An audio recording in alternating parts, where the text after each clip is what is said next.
ایک دفعہ ایک ملک کا بادشاہ بیمار ہو گیا۔ جب بادشاہ نے دیکھا کہ اس کے بچنے کی کوئی امید نہیں تو اس نے اپنے ملک کی رعایا میں اعلان کروا دیا کہ وہ اپنی بادشاہت اس کے نام کر دے گا، جو اس کے مرنے کے بعد اس کی جگہ ایک رات قبر میں گزارے گا۔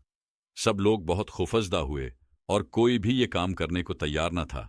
اسی دوران ایک کمہار جس نے ساری زندگی کچھ جمع نہ کیا تھا، اس کے پاس سوائے ایک گدھے کے کچھ نہ تھا۔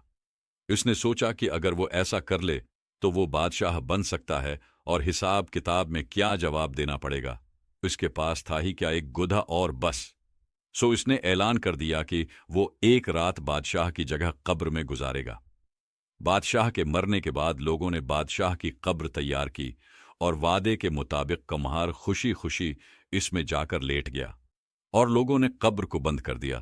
کچھ وقت گزرنے کے بعد فرشتے آئے اور اس کو کہا کہ اٹھو اور اپنا حساب دو۔ اس نے کہا، بھائی حساب کس چیز کا، میرے پاس تو ساری زندگی تھا ہی، کچھ نہیں سوائے ایک گدھے کے۔ فرشتے اس کا جواب سن کر جانے لگے، لیکن پھر ایک دم رکھے اور بولے، ذرا اس کا نامہ اعمال کھول کر دیکھیں، اس میں کیا ہے۔ بس پھر کیا تھا؟ سب سے پہلے انہوں نے پوچھا کہ ہاں بھائی، فلاں فلاں دن تم نے گدھے کو ایک وقت بھوکا رکھا تھا۔ اس نے جواب دیا ہاں۔ فوری طور پر حکم ہوا کہ اس کو سدرے مارے جائیں۔ اس کی خوب دھنائی شروع ہو گئی۔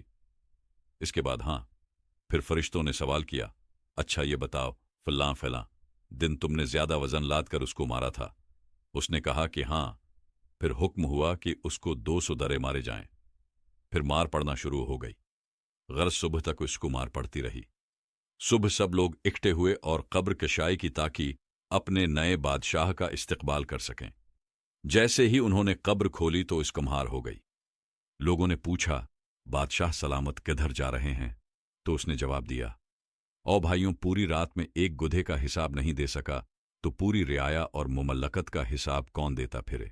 کہانی فرضی ہے، لیکن کبھی سوچا ہے کہ ہم نے بھی حساب دینا ہے اور پتہ نہیں کہ کس کس چیز کا حساب دینا پڑے گا جو شاید ہمیں یاد بھی نہیں ہے۔